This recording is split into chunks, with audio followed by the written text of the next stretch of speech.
Good evening and happy Friday. We are coming to you live with episode 6 of our weekly album discussion series. I'm Matt, and tonight I'm joined by Brad. Hello. And we've got Cam with us too. Hey man, you did it the wrong way around this time. You caught Brad off guard. Was it the wrong way around, or was I trying to keep you all on your toes? I don't know, but it worked. Well, together we are Ballpark Music, and every week we pick an album that came out on a Friday, give ourselves a week with it, then come back together on a stream for an in-depth discussion. No scoring, no taste making, because music is not sports. If you like what you see, give us a follow on the socials, and we'll let you know when we're going live. Stop there and let me correct this. I'm coming to y'all from a new perspective tonight. Production values here at Ballpark Music are taking baby steps up week by week. How are we doing tonight, gentlemen? I'll go first this time, right? Yeah. Are we sticking? It's all out? good. I'm You good. take whatever order. I'm good, Matthew. How are you? I'm very good, thank you. Did anything eventful happen today, Cam? Can't think of anything. Oh wait, are you on about the Cubs scoring 5 in the first? I'm talking about the Cubs taking on our weakest pitcher because our starter went down injured there. Brad getting early use of his cue card there. No, I was thinking of something that was actually good that happened today. Is there anything else that jumps to mind? Might have released a single. Yeah, man. Might have thrown something out there. You do know what this is about, Brad. You mastered it. Oh, that one. Okay, fair enough. Yeah, Aquatofana debut single came out today. It's hype, so go listen to it. It'll change your life, or don't. Absolutely, yeah. We in a shocking departure from talking about music, we've gone and released some music. Like Cam says, we announced our debut album today, which will be coming out on Friday, May 7th. We probably won't talk about it on the stream. We won't review it, but it's out on a couple of Fridays' time. But yeah, lead single was out today. If you head over to YouTube, Aquatofana Sleep, you should find us there, and we would love some feedback on it. What's also good is we're also pretty easy to find if you just Google Aquatofana. So we thought ahead, SEO. Exactly. We're all about that SEO. Before we get too far into it, Brad, the all-important question, what are you drinking tonight? Tonight, I am not drinking Punk IPA. I am drinking from Audi. It's called We're Jamming Strawberry Lager. Ooh. And it is possibly as awful as it sounds. And that's it doesn't sound good. It's a big boy can as well. Like, there's a lot of that to get through. Yeah. It's just such a confused thing. Like, there's the Bob Marley reference, but where does the strawberry and the lager come into it? I don't Tastes understand like strawberry. the branding. It is lager. Yeah, but where does the Bob Marley come into it then? Oh, I have literally no idea. I'm just drinking an IPA, Matt. I'm boring. Sorry. Any fun ones? Any fun IPAs that you got, or just? It's just American style. It's the Sainsbury's one. It's got a little Viking on the thing. It's really nice actually, but it's just an IPA. So yeah. I mean, it's pretty good. And I'm staying equally boring tonight. I've got another Heineken. This one's got Denmark on it this week. We'll see how long it takes me. You still didn't get the establishment IPA. No, I didn't pick that up because I was hoping that Brad would be drinking Punk IPA again so we could make the same joke. But unfortunately, after 2 weeks, I think we have to retire that one. Alas. Shame. Now, our single release wasn't the only big event in the music industry today. Don't know if you know, but 15 years ago today, on April 23rd, 2006, a couple of Swedish entrepreneurs by the name of Daniel Ek and Martin Lorentzen founded a company that was about to disrupt the way that we all listen to music, perhaps even more drastically than when Apple released iTunes 5 years before that. That company was, of course, Spotify. Eck and Lorentzen were seeking a solution to the industry's piracy problem and recognized that many consumers weren't inclined to buy a specific song, but might be willing to pay for ease of access to a large library of music. Spotify didn't immediately enter the lexicon when it was founded. Indeed, it wasn't actively launched in the US until it was either 2010 or 2011. But now it's become one of those brands that is irreversibly seared into pretty much everybody's brain. When many of us think about listening to music, be it new or old, we immediately hop onto Spotify. The company reported a mind-boggling 7.8 billion euros of revenue last year and boasts over 345 million global users. But yeah, why are we talking about this? Variety posted an article last week that brought this to our attention. I'm going to drop a link in chat for everybody who's with us on Twitch. Shout out Dreadlocks777 in the chat. Good to see you again. And we'll pop one in the description as well, so you can read along with us if we are. So you can read along with us if you're on YouTube. But basically, they were outlining 15 innovations, transformations, modifications, and other ways that Spotify has changed the way that we consume music, right? So just looking through it now, it lists all sorts of things like, the decline of music piracy, which they set out to do, the degentrification of music. That actually says degenreification. I've been thinking all day it says degentrification of music, but it says degenreification of music. Free subscription tiers opening up access, mood playlists, autoplay, ending Apple's monopoly on music, playlist curators becoming stars, the year in recap stuff, songwriter and producer credits and promotion, the problematic hateful conduct policy relating to a lot of the R. Kelly stuff, which went around a couple of years ago. And artists being able to share their stories, give direct donations, things like that. Now, Variety touched on it in places, but despite its insane customer base and ability for both consumers and bands to be able to access music distribution that may have been out of their hands previously, it's not exactly been plain sailing for Spotify since its launch. There are probably a lot of people who are very happy to be celebrating the 15th anniversary of Spotify. But there are a lot of people who are quite angry about that company, and for good reason too. I mean, an investigation found that an artist on Spotify would need over 4 million streams per month to earn the US minimum monthly wage of just over $1,000. I'm not entirely sure about this, but I think we have somebody here on stream who might not be one of Spotify's biggest fans. Cam, you've been very unclear on your feelings to do with the company in the past. Where do you come down on the service? I hate Spotify. I think they are evil. Great, they stopped piracy, but they did that by pirating everyone's music and then holding a gun up to their head in order to, carry on using that platform with not paying them, with the complete monopoly they have over the music industry now. You can't not be on Spotify. We're releasing an album tomorrow. We have to put it on Spotify because otherwise people aren't going to listen to it. It's the only way people listen to music. It's changed. I don't put the sole blame on Spotify for changing attitudes towards the way musicians get paid. But I've openly heard people say things like, "Oh, why do you need to pay for music? Why should you support musicians?"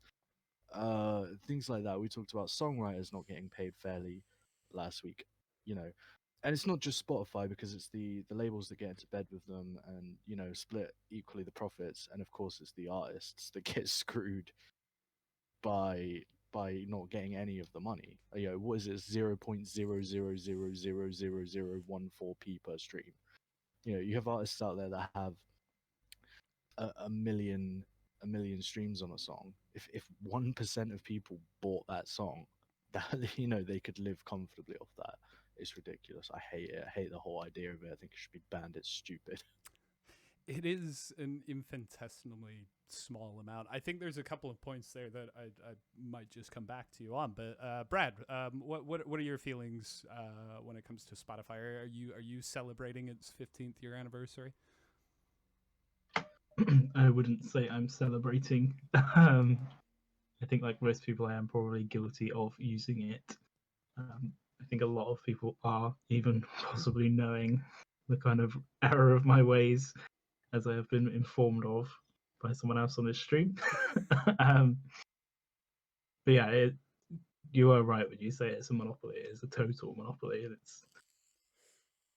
it's crazy. Like between Spotify and YouTube now, that's got to be where 99% of people acquire their music from. And as you said, like, what was their turnover last year, Matt? What did you say it was? 7.8 billion euros, and I don't think that was accounting for the year when everybody was locked inside. So yeah, 7.8 billion euros and I will say, I mean, that was revenue. I think they still actually managed to make a loss, which I was sitting there like that Zach Galifianakis meme, trying to look at all the equations and figure out how you can still lose money if you brought in 7.8 billion. But yeah, it's strange. I mean, you're right that to talk about the listener base there. I think in the US, it's something like Spotify has like 83 or 87% of, total music. Like that's full stop. That's including your physical sales. That's including, people going onto iTunes and buying albums and things like that. It's like Spotify still has like 83, 87% of the market. YouTube will make up a huge lot of that. I will say, I am a Deezer user, so I still use a streaming service. I don't use Spotify, so there are other ones available. I won't say that was, for any great moral reason. It was just that they had the 6-month free trial at the time that I was looking for a new streaming service. And generally speaking, I'm fine with what it does. There are so many bands that I would say that, I've listened to as a result of, having a streaming service that I wouldn't have done anyway. I think that's probably one of the benefits of a streaming service. And, even going back to when I did pay for music or didn't have a streaming service here. And, we're still talking quite recently. Let's hope the feds aren't listening. But yeah, I pirated music. And in some cases, I actually broadcasted some pirated music in a few places, and that's really bad. But I was a student at the time, so that makes it all fine then. Felt like it was okay.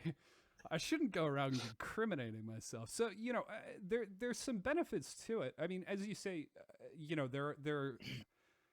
The way I try and handle that is if I come across something that I really like, I will purchase some merchandise. I will, buy tour tickets and then make sure I'm going to the merch stand there as well, because, still with a lot of bands that are touring, they won't see a great deal of the ticket price in some places, depending on what some of the arrangements are and things like that. But yeah, it's really, I think, how would you say, you two certainly, me to a lesser extent, are very enlightened about this, right? Do you think that the general public is your normal Spotify user? Do you think that they are somebody who will click on that and think, yeah, actually, the artist is getting enough of a chunk of this? They don't care. And I don't necessarily blame them. Music people should really care about this, but obviously the majority of people that listen to music aren't music people. You know what I mean? They're not diehard fans. They're not musicians, etc. They're the general people. So why should they care? My problem is when you set up a venture capitalist company like this, rip people off at the very soul of it all, and then come out with statements like, oh, well, if you want to make money, you just have to create more, create, consume. Like, this isn't a goddamn art form. Like, this isn't something that, you know, would you go to quote, I almost quote School of Rock, but would you tell Picasso to just go paint more to make more money? Do you know what I mean? It's it's it's Remind, that yeah. attitude more that I hate than anything else. Would you tell Picasso to sell one of his guitars? Was the quote, but it's that attitude I hate more than anything else. Like nobody writes music. Well, probably some people write music because they're I want to be rich and famous, yada yada. But you know, most people write music because they love writing music and they love the form of it. And to have someone like that who clearly fucking hates music, otherwise he wouldn't have set up this goddamn company to rip artists off in this way. Just say something like, "Oh well, just write another album. Like you can just pop one out in every 2 weeks to keep the revenue in, keep the content flowing, keep the algorithm happy." Get out! I hate him. I hate him so much. So Brad had a really good idea last night. Brad had a really good idea. We were gonna pull up some of your tweets to. It is still Mr. Eck who is CEO of Spotify, right? And you've tweeted him on a few occasions. We were gonna pull those up and put them here on screen, but it looks like you've been a responsible internet user. Is that right? I couldn't see him anywhere. They're in my tweets and replies, man. I thought I looked through that. I was sure I was on tweets Nah. and replies. I Anyway, wouldn't delete them because I've got nothing to hide from him. And the best thing is that nobody really responds to his tweets. So I'm 99% sure he sees it every time I call him a fucking parasite. So, well, there you go. do you know looks the band Fucked Up, your Canadian um kinda hardcore punky band Yeah. did Yeah. great album, The Other Shoe, or David I Comes can't to remember what Life. it's called. David Comes to Life. Yeah. Love that album. So good. Saw him in Barcelona. They were awesome. But they frequently tweet at him as well. The same sort of thing. They hate him as well. So it's just, I just think he needs to go away. Either that or just pay artists fairly. You know, how hard is that? You make billions every year. Just pay people a little bit more so they can live. I now really want to see you and the guy from Fucked Up, whose name completely escapes me right now, but on Fox News on a panel with the guy from Spotify, because that's just one of the things I always remember about Fucked Up is like he often got invited onto Fox News. Anyway, I think it's probably about time for us to move away from that, not only to just distance myself from your comment about nobody just makes music to become rich and famous, so you don't find out what my true my true motivations are for everybody on this stream to go and check out Aquatofano's Sleep album out We in 2 wouldn't weeks. sound like we did if you were trying to get rich and famous. That feels like a veiled insult. Dead and famous, man. Dead and famous. That's Dead the and way it famous, is. baby. Dead and famous. Right. I think it's probably about time for us to move on to our album discussion. Anyway, here, we have got something a little bit different tonight. I will bring the cover up now. That's right. We are talking about Conway the Machine's latest release, La Maquina, which is up at the plate tonight. I'm going to take a little look now at the press blurb. I had to pull this from another article anyway. Right, so this was released on Drumwork. It goes without being said that Conway the Machine is one of the most potent, cohesive lyricists of our time. Through recent years, he's proven time after time that he belongs in these daily rap discussions, and you would truly have to be either sick in the head somehow or just flat out weird as hell to believe that the Machine isn't applying heavy pressure anytime he steps into the booth. It's almost like it's an automatic win for the fans with every release. Today, or this time last week, the Buffalo rapper is deep in his bag with his latest album, La Maquina, and it most certainly has a high replay value. Serving as a follow-up to his 2020 solo project From King to a God, La Maquina holds some weight through the entire project, and Conway doesn't plan to slow down anytime soon. With his Drumwork record label in full effect, he's about to drum up some serious activity across the board. Here's what the Machine had to say when he was asked, did he feel like he was being slept on as a lyricist? Quote, yes and no. No, because I feel like the people that matter to me and that I fuck with and respect as icons and legends in this shit, the entire culture of hip-hop respect and fuck with me. Guys like Busta Rhymes, Raekwon, Ghostface, Method Man, Prodigy, R.I.P., Pete Rock, DJ Premier, guys like that, they give me my flowers. I don't really need flowers from anybody else. Other than that, in the public eye, a lot of people overlook me, and I really feel like that. So yeah, I agree. Laced with a total of 11 songs, La Maquina includes features from 2 Chainz, J.I.D., Ludacris, Benny the Butcher, Westside Gun, Jay Skis, Camino, and Love the Genius. So, off the top, I've got to say that this is relatively unknown territory for me. Particularly in recent years, I'm not somebody who would avoid music just solely based on its genre.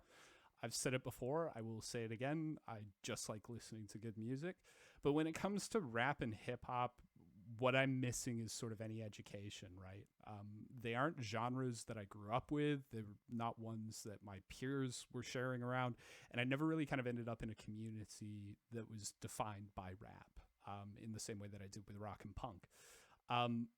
I know some of the big names that everybody does, but honestly, it's a bit daunting to try and start delving into a genre when you don't know the history, what the best starting point is, and some of the names away from the commercial successes. So, I mean, like what I'm saying very verbosely there is Conway the Machine is somebody that I haven't come across previously. Cam, you have, however, shared some music with me in the past from his brother Westside Gun, which I really enjoyed. And you've got a little bit more of a grounding with both the genre and the artist here, right? Yeah, I mean, me and Brad both had an accidental world-class education in hip-hop from a couple of dudes we met outside of a church. So, yeah, we've kind of, I was the same as you. For a long time, didn't run in circles that listened to hip hop at all. We were all metal kids growing up, and we're running around in the woods wearing corpse paint, that kind of thing. So to suddenly kind of meet a couple of people that were well into hip hop, look at Brad's shame. Yep. I thought you To were meet- applying some corpse paint there, but yeah, no. yeah. To meet a couple of people that were dead into hip hop and like were able to show me things that almost, like, looking back now, were kind of like obviously a gateway to the genre, because they'd show me things like Ill Bill, who's always using heavy metal kind of beats and stuff like that, really inspired by it. I mean, he's got Max Cavalera on his albums, from Sepultura, that kind of thing. So there's always a gateway like that with like Jedi Mind Tricks, things like that. Into the genre. Of course, I was like you. I knew Dre, I knew Eminem, I knew 50 Cent. But it wasn't until that I really got into it, and then sort of later on, it's again those guys showing me, Griselda records, all that kind of stuff that comes with it. Pete Rock, like you mentioned, and that all the classics. I'd already got into like Wu-Tang and stuff like that by that point, and yeah, that kind of stuff. But yeah, it's just really having an education in it, because I think it is quite a misunderstood genre to people that don't sort of love it. So I think Dreadlocks777 has jumped into chat and doxed himself as somebody from outside of this church. Cam, Brad, you're welcome. He adds, also saying good evening to This Is Water.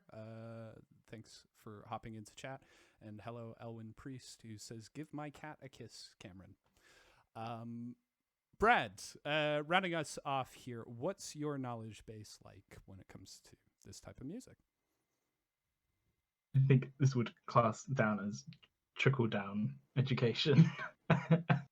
As I think, Cameron, you got like a kind of the in-depth exposure, and then I've kind of picked up on bits and pieces if you sent them over. A few times when we've been working on like hip hop stuff, I've kind of spent some time listening to some old Griselda stuff, and specifically like The Alchemist was kind of what I was trying to ground myself in at the time. So I have a little bit of back knowledge, not necessarily like a deep knowledge outside of that. It's not something I've particularly explored myself. So yeah, trickle down knowledge there on that one. Well, sounds like we're all wonderfully equipped. So let's get into the track by track. We kick off with Bruiser Brody. First thing that I learned when this track comes on is that this album definitely goes burr.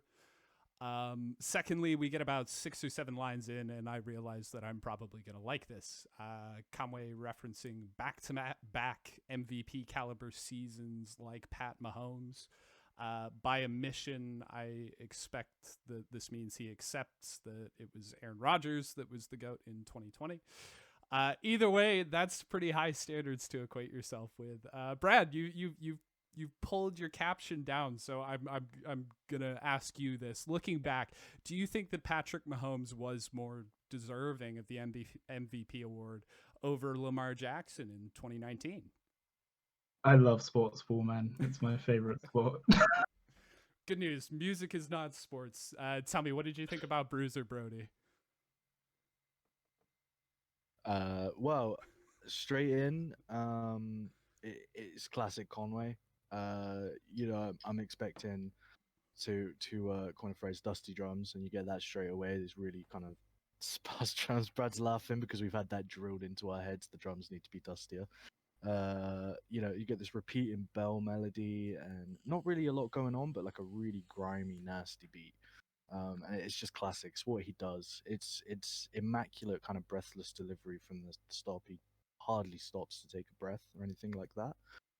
But then it kind of hits around the 2-minute mark, and to my knowledge, I'm gonna say now that I don't extensively know the Griselda back catalogue, because I feel at this point like they release a new album every 2 weeks. So, you kind of have to miss a few.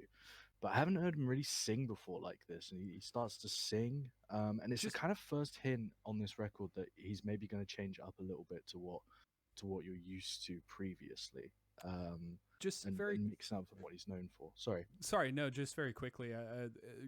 Griselda is something that gets mentioned, I think, a lot through this album. But for the uninitiated like myself, what are you referring to there?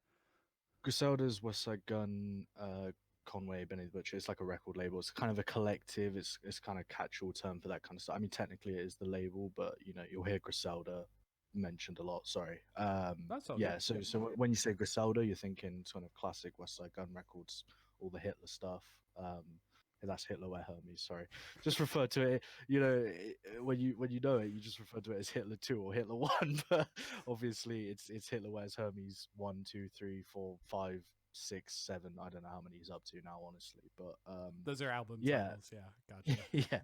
yeah. So and really throughout, from my time of listening to West Side Gun and Conway, less so Benny the Butcher, but they're quite static in what they do, in that they've got their style, they've got the way they do things, and it never really changes up. Like from tape to tape, you can't level anything at them other than that they're extremely consistent in what they do. And this is the first time I've really heard him go against something like that. I mean, lyrically against classic Conway, drug references, fashion references, his legacy, how he's the GOAT, what you expect from a Conway song. But yeah, it's also interesting in this track how you get a drum work reference early, which is his new label, because there's recently been a kind of rumor of a beef between him and West Side Gun, and he kind of likes to squash that early, and that's kind of going to be a reoccurring theme on this record. So yeah, I mean, you talked about that little bit of melody right off the top there. I'm going back to what you said at the beginning. I thought that section was particularly effective because, musically, this is probably going to be one of the bigger adjustments from our previous stream. The beats that are accompanying Conway, I'm a fan. Like you say, you got those dusty drums. I like that phrase. Bass providing the framework for everything else to flourish with, and it just stays consistent throughout the song, right? But that little bit of melody, I think, does a really good job just towards the end of lifting everything up. And yeah, I really think that Bruiser Brody is, a good introduction to this album. Lyrically, we're introduced to what I think are some of the overarching themes of the story that this album, this project, are dealing with. Like you say, he talks about drum work and the success that I think, he already has had and that he's hoping to have with this, or already is having with it. I tell you what, so this is an area where my lack of knowledge isn't going to help us out, right? Conway's flow, is that the right term? You could say flow. Yeah. I guess delivery. Yeah, I'll just say whatever you want, man. I Performance, don't. delivery, Yeah, anything like it's that. one of those. Either way, it gels with me perfectly. I really enjoy this kind of effortless style of rap, like you were saying earlier. It just feels like poetry in motion, and poetry and storytelling are probably the two things that I focus on the most in this type of music. So it's given a lot of space there. And yeah, Brad, what are you thinking about the opener? Yeah, so I think Cameron, you probably already mentioned, but it is kind of like what you'd expect coming into a Griselda record. Um, Nothing to take you kind of too off guard here straight away. Got like deep kick, slapping snare, that chimey sound, the kind of slight detuned tape wobble, um, slightly more tastefully done than the lo-fi thing I was complaining about last week. You got that really simple like 3-note bass line that kind of holds the whole thing together. The beat for this is just like grooving, I think, like the whole way through, kind of really dragging you along with it. Immediately, I think what I noticed, like coming to this after listening to things like Fly God, were like how much bigger the vocal sounds and how much better the vocal sounds. Like I think I've had a bit of a gap. There's been a bit of a jump, but the vocal, like every vocal on this whole record, and I am jumping forward a bit here, but it grabbed me straight away. Is how good every vocal on this record sounds. Like production on the vocals is top notch, as you would expect. Yeah, that was the biggest grab for me, I think. But I'd be interested to see. I'd be interested to see what Matt thinks of the next song, because I think it's probably where opinions are going to slightly diverge around this album. Well, there you go. I think that's a good segue there. We move on to 6:30 tip off, and yeah, I've got good news for you guys. Spooky season has returned. I'm sure that's a reference to something else. I just like any reference to a spooky season. So yeah, I mean, I felt like Bruiser Brody was the introduction, and then we really start to get moving on 6:30 tip off. Did you feel the same then, Cam? This was really noteworthy for me in terms of knowing Conway's back catalogue, knowing Griselda, and I've heard other artists in the genre do this kind of beat before, but I've never heard. Again, I might have missed one, but again, I've never heard Griselda, Conway, Westside do something like this, where it's really grand. It's like rich. It's got the horns coming in. It's, dare I say, mainstream. It sounds like kind of almost bling era rap, the kind of famous hip hop from when we were a kid. It's got that vibe. 50 Cent could have been on this beat, something like that.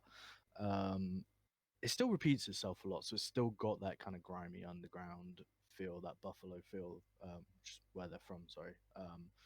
And that vibe to it, but it's so expansive in the instrument. Like we're kind of constantly thinking when we're writing for this genre, like strip everything back. My instinct is always to add things, and when I'm writing for this genre, I need to strip it right back to the bare bones. Drums, bass, maybe something else, and that's it, sort of thing.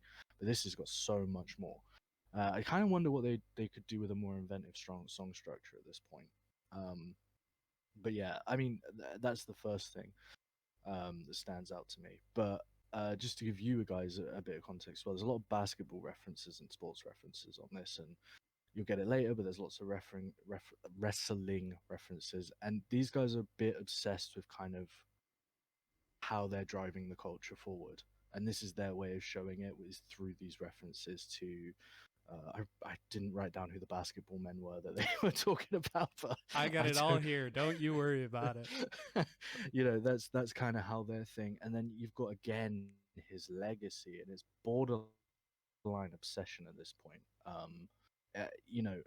If he wasn't such a confident like deliverer of these lyrics, I'd almost feel like it came from a place of insecurity. And it's interesting what you said in the intro, how he doesn't care that what people perceive him, as long as people like Pete Rock, Busta Rhymes, whoever rate him. But there's still lines in this like Benny is the star. Let's not forget that Machine is the silliest with the bars. Where he's like, don't forget, guys, I'm the best lyricist around here. So you do get that kind of sense of insecurity coming through, but it's almost like bravado on top of that to not let that be the angle that it comes from. So I'm not really sure how that works. But he has always stood out prominently as a lyricist. I mean, one of the first songs I ever heard him do was on Hitler Wears Hermes 4. And it's The Cow, and from start to finish, it's just this lyrical masterclass. So it's no surprise that he wants to promote that side of him. So I tell you what, you know, the sports references were something that hit me quite early, right? And it's something that I'm probably going to end up commenting on quite a few tracks throughout this album. But you know, again, it just feels like such a novelty to me because so little of the music that I listen to utilizes that, and it's something that I'm very interested in. But I think the really interesting thing is that on 6:30 Tip Off and elsewhere, you know, they don't feel like they're just a novelty being shoved in the same way that when I put on Madden and there's a rap song on there that references, you know, like Fourth and Long or something like that. It's like, okay, cool. Yeah, you wrote that for the Madden soundtrack. These don't feel like they're being written for, you know, the NBA Live soundtrack. And yeah, I mean, you know, you mentioned the basketball on this track. Evokes Russell Westbrook, and when LeBron James went into the bubble, you know, those are two players who are indisputable greats of the sport in recent years. In LeBron's case, you know, potentially all time. But you know, recently, you know, outlets like ESPN have been trying to sow as much doubt as possible into their game purely because they are aging.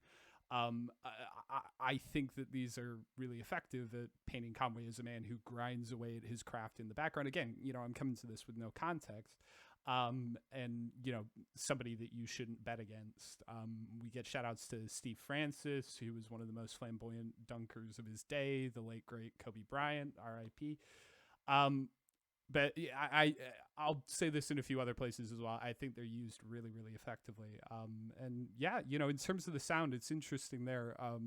There's somewhere else that I've picked up on this later. So I think I'm already getting a sense of the question that I might need to ask you there instead. But for me, you know, I think it's great. You can't help but get pumped up between the lyrical delivery, that wonderful build from the horns and the guitars in the intro to the heavier thumping bass and more intense cymbals that permeate through at that point. I was a big fan. Brad, where did you come down on this? So this to me was like the kind of the first big departure of this album from the kind of norm. Cameron, you've already mentioned the horns. I really like the build. I enjoyed like the build. It's kind of like a fanfare almost. I feel like this could have been the intro to the album if they didn't want to lead with something that was maybe like a bit more in their normal ballpark. Thanks. So yeah, you've got that big build, that cool kind of Tom Phil sample that comes back a few times in here. You've got some elements coming through of like trap in this one. You've got that like deep, that 808 bass starting to come through, and those like trappy hats, like the like a 30-second note hats, and that was not something I was expecting in any way. And I guess this is Conway trying to like push himself away maybe a bit from like the kind of the typical Griselda sound. Like, I don't know if I've missed something in the middle where they have like fired off in that direction a bit. Cameron, you could probably tell me if I have. I've heard him mess around with things before where he'll do a completely different style of hip hop. Like he's done a version of Kendrick Lamar's "Be Humble," but it's Conway's version with all his own lyrics and stuff like that. I think it's not humble or something like that. So I've heard him mess around like that with different styles of hip hop, but I've never heard them go quite heavy on the trap elements. Like Rigby Out calls them cicada hi hats because they sound like cicadas. Matt will know that more than anyone else, having lived in areas of the world where they're prominent. It does really sound like that, and they're really obvious and really, in my opinion, way too loud, like they always are. when they come into music like this. But yeah, it is very noticeable, and it felt very deliberate. Like we're gonna mix it up here. You know, we've been doing the same thing for a while. Um, are we in danger of getting stale? So let's try something new. And this isn't a complete departure from hip hop. You know, there's a Reef the Lost Cause song I can think of that sounds very similar to this in terms of beat, but it's just it's a big jump for him basically, to do something different like this. Um, and I think on this track it works. It just about pays off. Um, yeah. So something I've picked up on from what you've kind of both been saying here, a lot of references to the Griselda sound and things like that. Is it your understanding that these albums are written collaboratively amongst the group as opposed to each individual artist writing their own thing? Or from my understanding, it doesn't really. I think they work with, so each song will be by a different beat maker. So it yeah. might be Derringer or someone like that. Uh, Pete Rock, Alchemist, like Brad's mentioned before. It might be someone like that. I can't reel off the list of people they've worked with. So it would normally be they'll get a beat from someone like that, but obviously they'll be like, they'll get to choose the beat, they'll get to, and then I'm guessing the lyrics come after. I don't know. They might already have the lyrics and then sort of work them to a beat or whatever. I'm not really sure of their process, but that's how I think it goes around. But there will be a choice. You know what I mean? It will be a beat selection. It won't just be like, they get them written for them and then they show up to the studio and go. No, yeah, There will yeah, be an element yeah. of like, we want this, or they might have heard something somewhere that they want sampled, something like that. I'd imagine anyway. Sorry, yeah. I don't think it's composed. Yeah, I think it might be a little more involved than that. Especially from some of the stuff I noticed on this album, particularly like you got some stops that come through that are like placed like very deliberately. It's not like just like someone's got a beat and then slapped a vocal over it, which is kind of why I have an issue with a lot of trap stuff in general and why I avoid the sound. But this doesn't sound like that. This doesn't sound like the kind of dirge of trap sounding stuff that you get if you happen to browse any music production subreddit or anything like that. And it's just like, oh god, I've heard this a million times before. Please stop. This sounds like a lot more considered than that to me. Yeah, I think you're definitely right there. There are breaks, there are times for the vocal to shine. I still think obviously that I really can't say whether they have a hand in the beat making or not, but they'll have a say over what goes into it. And Yeah. they have to from a lyrical point of view, really, don't you? They have these producers that they work with like quite regularly, don't they? They have like a kind of standard set. So I imagine there's a lot of communication and a lot of work going on between them there. You do get the tags coming through. I meant to write some of them down when I was going through and didn't, alas. But anyway, let's move on to Blood Roses. Unless I'm mistaken, which I might well be here, but I think this was the only single released off of this album in advance, about a week prior to the whole thing going up. Yeah, so this was the first of many tracks that Jay Skis is listed as featuring on. Is that somebody you've come across before, Cam? Not until about 3 days before I listened to this album for the first time. I know he's a Drumworks signee. I keep wanting to say DreamWorks, but that's the Shrek guys, isn't it? That is the Shrek guys. And even though I've got it written down, every time something in my brain kicks in and goes, "Yeah, let's talk about DreamWorks." But no, Drumwork. That's right. Yeah. No, I haven't come across him. It's the first notable feature on the album, and honestly, I think maybe it adds to the song a little bit, but this guy just sounds quite generic when he's up against Conway. Conway has such a unique thing to his voice. His delivery is very unique. I mean, I don't know if you know his backstory at all, but he was shot in the shoulder and I think in the neck as well, and he has Bell's palsy, so he's he almost sometimes sounds. So he used to be a lot more clear, like he used to be a lot less clear, but he's a lot clearer now. But he still has this unique kind of delivery for it. And when you put a guy like this up next to him and is prominently featuring on a track like this, he just ends up sounding a little bit generic. a little bit like that could have been anyone, a little bit like what was the point in that? I just want more like just let Conway have the whole track kind of thing. And this was the first point for me where I was feeling like, is this an actual project or an album, or is this just promotion for, you know, drum work? Um, is is that what this is about, or are you actually trying to write a really standout record here? And that feeling will develop as we go on, because lyrically, again, it's the same. It's legacy, his past, his gripes with the community, or the rap community, sorry, and the culture, or whatever you want to say. So there's not a lot to report in that regard. Um, and the feature is so prominent that it just leaves you with that feeling. Yeah, I mean, I thought that Jay's edition does an incredible job on this track for me. So I'm probably a couple steps ahead of you. I'm taking my baby steps in this genre. So it's really interesting. I think some of the things that you're saying there, I'm now coming to and saying, I think this is really good. Like for example, some of the imagery that's used to convey his influence, right? Used to walk in the kitchen killing roaches. Now revenge the best dish I'm a serve before my kitchen closes.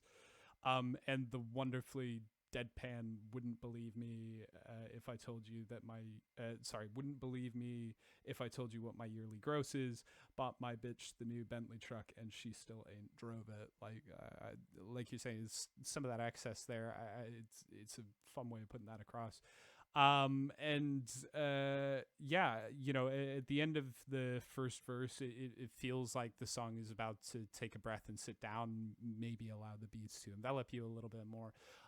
But then Jay comes in and somehow for me, it felt like it just kicked up a gear with, what I felt was quite an energetic performance, maybe mainstream, etc. It's something that could be described as because it felt familiar still, but I thought it was good. It's not a palate cleanser, and it wasn't something that I felt like you needed a palate cleanser at this point, but it's the perfect interlude to keep this track going at God level, as it were. Brad. Yeah, I feel like you're kind of back a bit to like a comfort zone kind of sound on this one, from the beat side of things.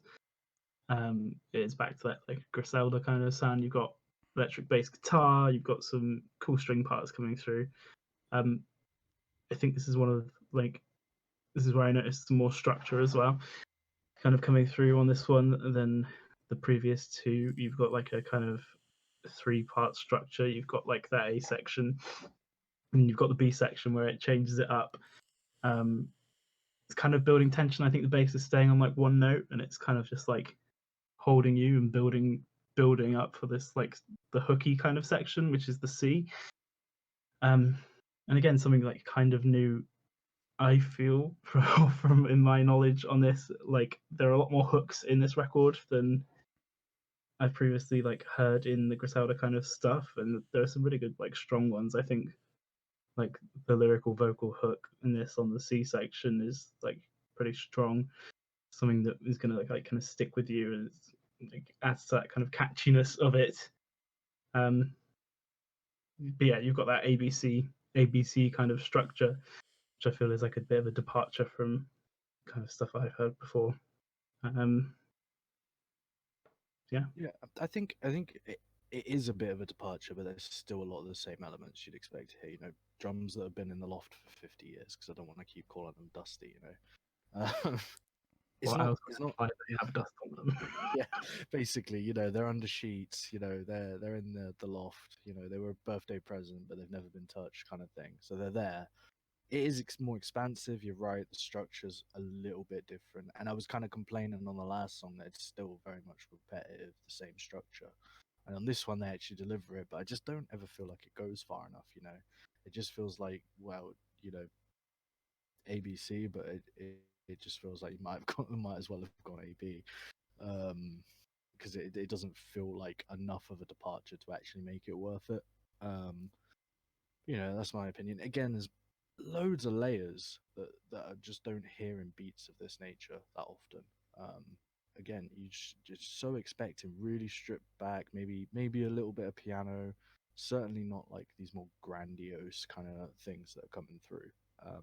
So yeah, you're right. It is definitely a departure, unless again, like I said, we've missed something in the canon, but which is entirely possible. I'm sure we'll get told in the comments whether they've done this sort of thing before, but yeah, for me, it felt like a departure.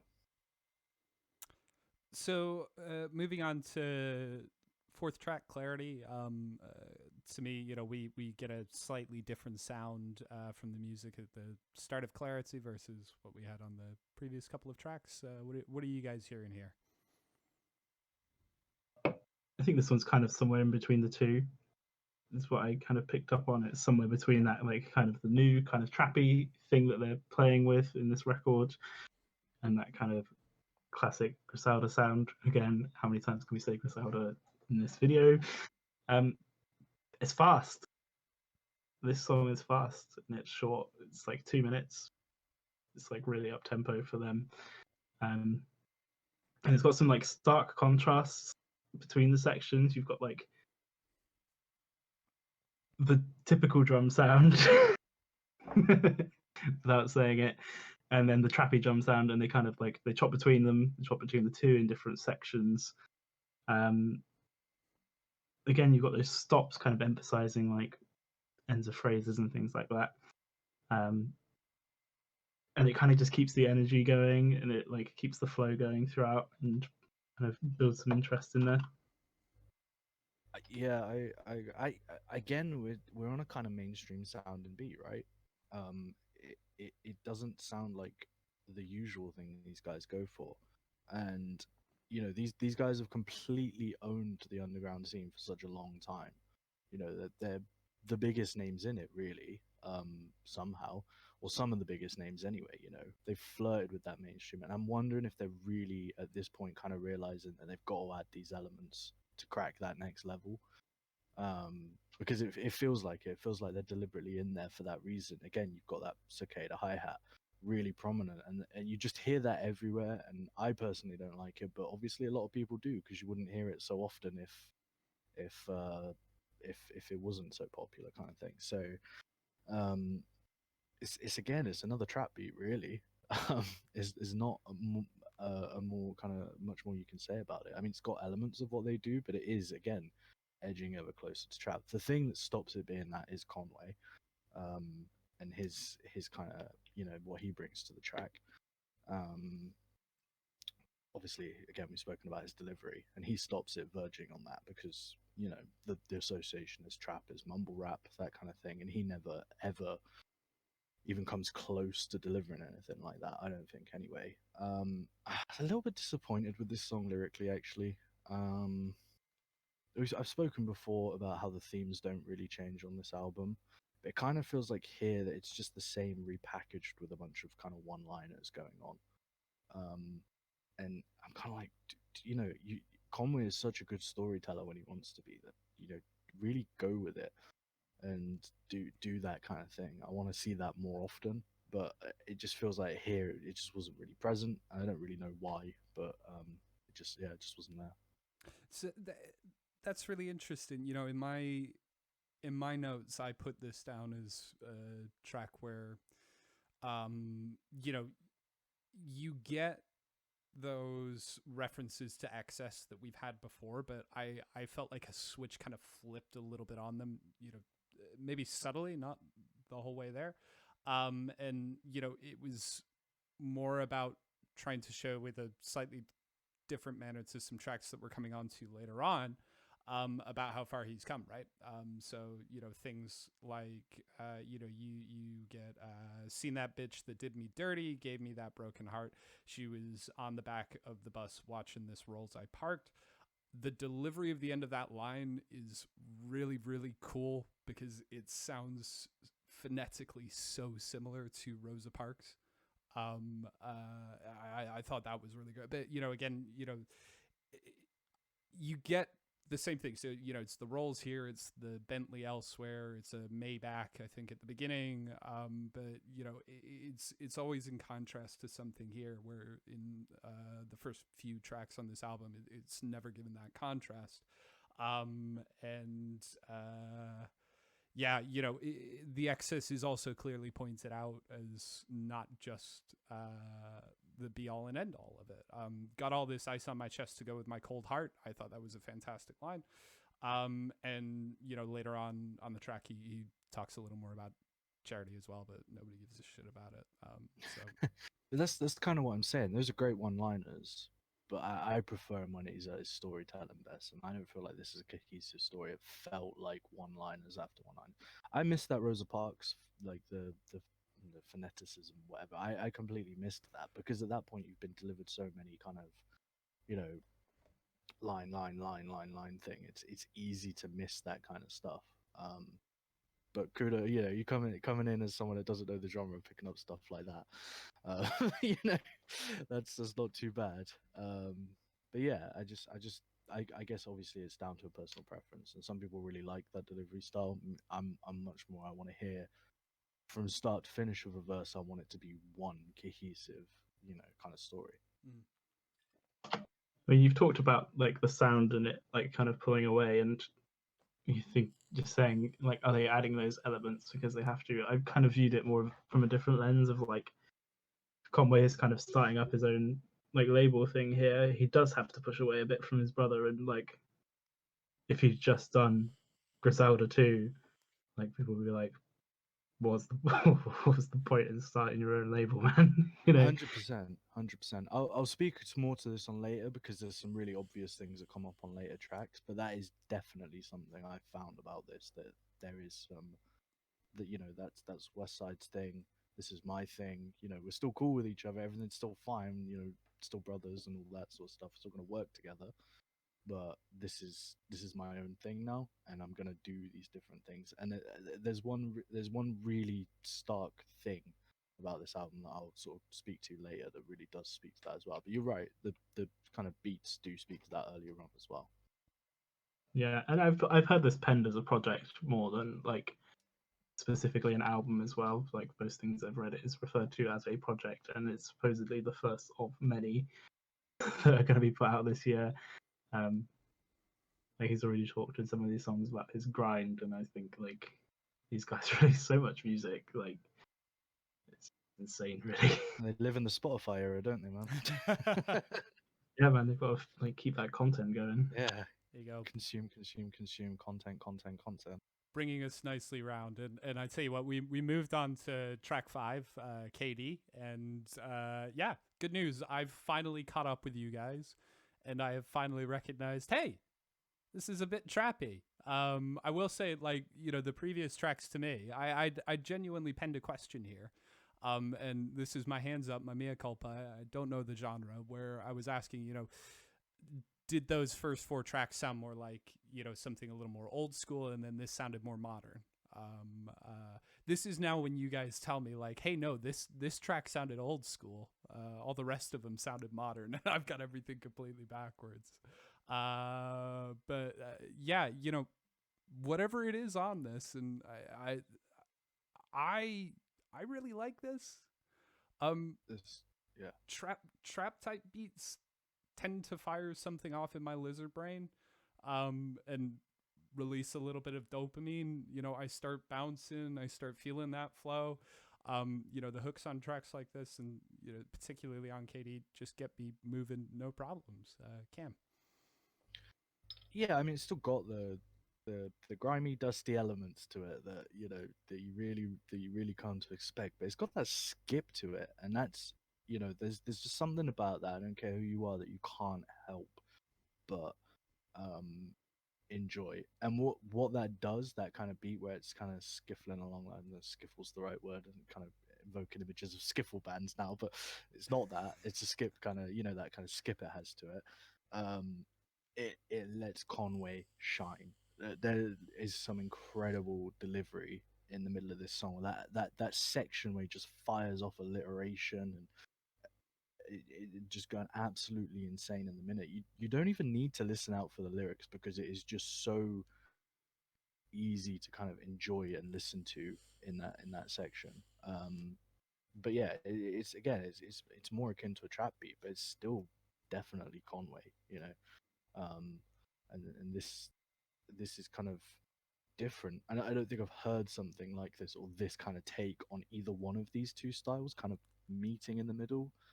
Again, I don't have the most extensive knowledge of hip hop, but I've just not heard it meet in the middle like this kind of before, which I thought was really interesting actually. It's bounce, man. This just bounces like the whole thing. Like, and again, it's another hook. It's another like big hook, and it comes straight in on that hook. It's bouncing.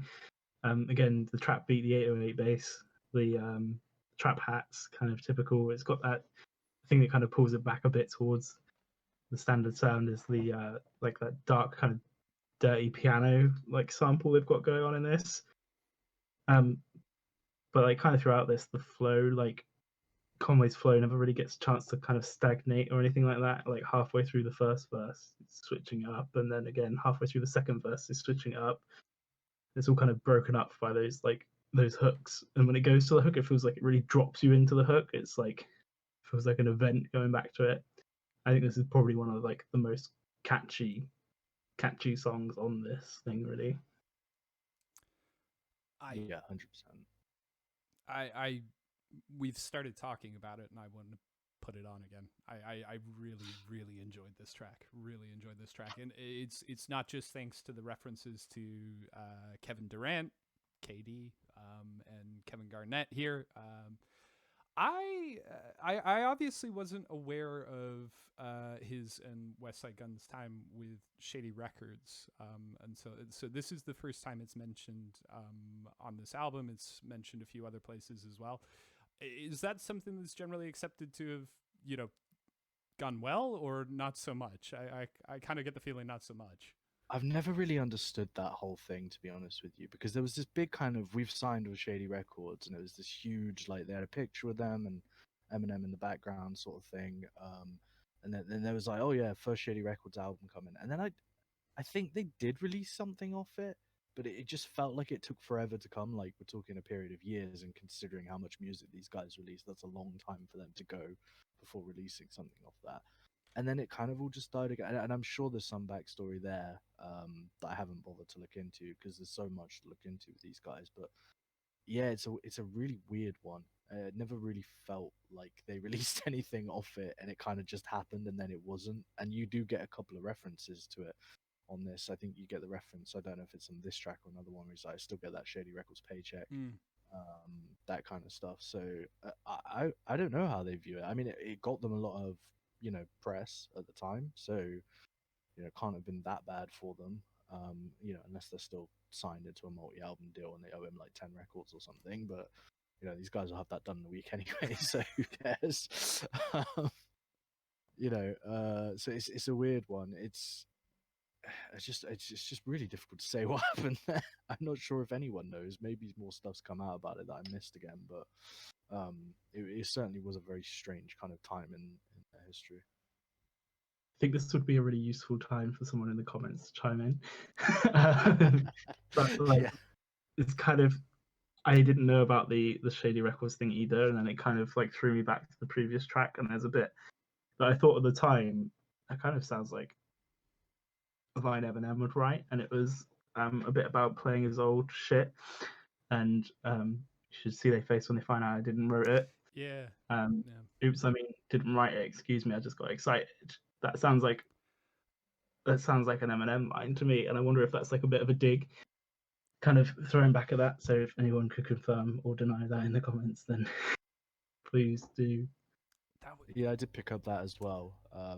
But I wasn't. I don't know. I've never heard of any kind of beef between them or anything like that. But there could well be. It does happen in this genre probably more than any other genre. Yeah. Rap beefs, man. They do happen, believe it or not. I was so scared that I was gonna bumble into a diss track at some point and just not recognize it, and sit here and talk for like 15 minutes about something. Then you guys go, "Oh yeah, no, this is like a clear diss track." So who knows? I may still do that later. We need to bring back the jazz beefs, man. That's what we need more. Jazz beefs in jazz situations. Do you want to start a beef with Herbie Hancock, Brad? Yeah, that's against Herbie. So we have had a little bit of help from chat. Dreadlocks 777 chimes in and says it was a one album deal. WSG, West Side Gun, and Conway. The GXFR album was on Shady, and the WSG released his album on Shady and is off. Conway is still signed and hasn't dropped his Shady album yet. It was a weird deal. Not to release physicals when GXFR notoriously sell mad merch. They never really got promos. Shady never cared. Did them like they did Slaughterhouse. Yeah, that makes a lot of sense because these guys. So something that probably we should have mentioned off the top is these guys are well known for their limited edition, exclusive, record drops. Where you'll be one of 500 people, but we're 99% sure that there's definitely more than 500. I mean, I have a bunch of them, and apparently on eBay I can sell them for thousands. But I've almost bought a West Side Gun album because you sent me a link. Just he's gonna drop this in like 10 minutes and be in there because they're only making like 5 of them or whatever. So just get sure it. I we all think they fell got through the at one same link. point. Well, I like buying records anyway, and I don't have a problem having these guys' records because I still listen to them frequently. Like Hitler 4, and I don't have Hitler 2 because I missed the drop for that one. But there's 2 of my favorite hip hop records of all time. So I don't mind doing that. But yeah, I mean, it is a noble thing. And then as Dreadlock said, that does jog a memory that there is no Conway record from the Shady Records thing. I knew that they'd released something from it, but yeah, apparently there's they're still waiting for the Conway one, whether it ever happens. But that's what I was saying. It's a weird deal. There was kind of just they signed and then nothing happened. Like, what was the point of that kind of thing? Which he's alluded to by saying they never got promoted, they never got anything. So yeah, it could well be a diss at that, and I did think the same thing. It was a very kind of Eminem line to deliver, and I was kind of taken aback. What Conway doing that kind of thing? Just again flexing that he can pretty much do whatever he wants. But you could well be right that it was a kind of diss line or something like that. So we move on to 200 Pies after that. This is featuring 2 Chainz, one of a handful of featuring artists on this album that I am at least aware of. I was talking to you earlier this week, Cam, about how I am aware of 2 Chainz because of Fall Out Boy, of all reasons. I had it wrong at the time. I thought he'd featured on my songs Know What You Did in the Dark, but it turns out he just featured in the video and did a remix of the track. So there you go. I can now draw a direct line from FOB and Pete Wentz and Patrick Sump to La Maquina. We start pulling the tempo down, I think, a little bit on this track. Is that right, Cam? Honestly, the less time we can spend talking about this track, the better for me. Just purely because I found that vocal sample so difficult to listen to. That kind of the voice that came through and was really repetitive throughout the track. I'm not a big fan of that kind of sampled vocal pitched up, way up high, and then repeated. But it just goes on and on and on. And you're right, it does slow down. And it feels stodgy with that. If this had been a shorter track or a quicker track or whatever, it would have been fine. But that just going on and on and on almost made this kind of unlistenable for me. I don't know if it bothered you as much as it bothered me, or if it bothered Brad as much, or anyone else. But I just, this would be a skip. You know what I mean? If I was listening to this again, I don't think I'd put this on willingly. The drums almost not present and the bass falls flat because of it. And there's kind of this aggressive delivery from Conway, which just doesn't really fit with the rest of the music, and it feels kind of jarring in that regard. And it's just distracting from anything he's actually saying or doing because it just doesn't suit the beat. Yeah, and then 2 Chainz comes in. It's not bad, but it's just weird. I don't really know how to describe it. I just wasn't expecting that from 2 Chainz. He's quite a hype kind of rapper, and it's very laid back. His verse kind of suited the song more than Conway's, but because it was so laid back, it just felt very strange. I was just not expecting it at all from him. So yeah, I mean that's interesting. My understanding of Two Chains, again, beyond my Fallout Boy knowledge, was, as you say, like a bit of a hype rapper, and I thought it was, it was surprising for me to hear him in this stripped back setting. I think, and I I came down the other way on this track. I really did. I didn't think it was detrimental to the album by any means. The music, as you say, softens up a bit. The lyrics, the delivery don't soften up, and I thought they were given a lot of space to stand out. What I really liked was sort of the rhyming structure towards the end of that chorus section. It's, to me, was sublime, even though it was just kind of the same words, just placed in some different places to give a little bit of variation there. And again, gracefully, for me, that section was repeated 3 times. I think this is one of the only times that we get a chorus that is repeating that many times across an album. So you get it 3 times. But yeah, that section is sort of the longest piece of complete prose I think that we get anyway. And it deserves that treatment for me of it being repeated. The pitched up vocal sample was something that I think caught me a little bit when I came onto it, but it just starts to fade into the background. I started focusing on Conway. I started focusing on Two Chains there. Brad, did it throw you? It didn't throw me. I mean, I feel like I have heard this kind of understated kind of beat from these guys before, where like there is a lot of kind of space. The drums are really kind of far back in the mix. It's not like a slamming track. It's like it kind of makes a lot of space for the vocal. You got a kind of the vinyl crackle. I would fall into your camp, Cameron, with the pitch shifted vocal in that I would avoid it if ever possible. But I don't think I didn't find it distracting like you did. I guess you just have a very strong opinion on it. I just feel like if it would have been one line, or if the vocal had that vocal particular, if they'd sampled more of it and it had evolved, but just the fact that this was quite a long track anyway, and it kept going over and over again. And obviously we have to listen to this 10 times to be able to sort of talk about it in as much depth, because you just do a couple of listens. By the 10th time of hearing just that line over and over and over and over again, it just I just that was all I could hear, and it's all I can hear when I close my eyes now. There's that that much for me. Yeah, I mean, I couldn't tell you what that line said, even still. But yeah, like it didn't like pull me out of anything that much. Still some like kind of typical sounds going on, like electric piano, like the understated drums, like I've said. He's kind of alluding again to like the record label and what he wants it to do in that like hooky chorus, which you mentioned, Matt. It's another like strong hook. I think you might be right about this is the only time we get it 3 times through the song. But he's like kind of alluding to drum work with Death Row mixed with Def Jam. Very bold statement. I did think that. Yeah.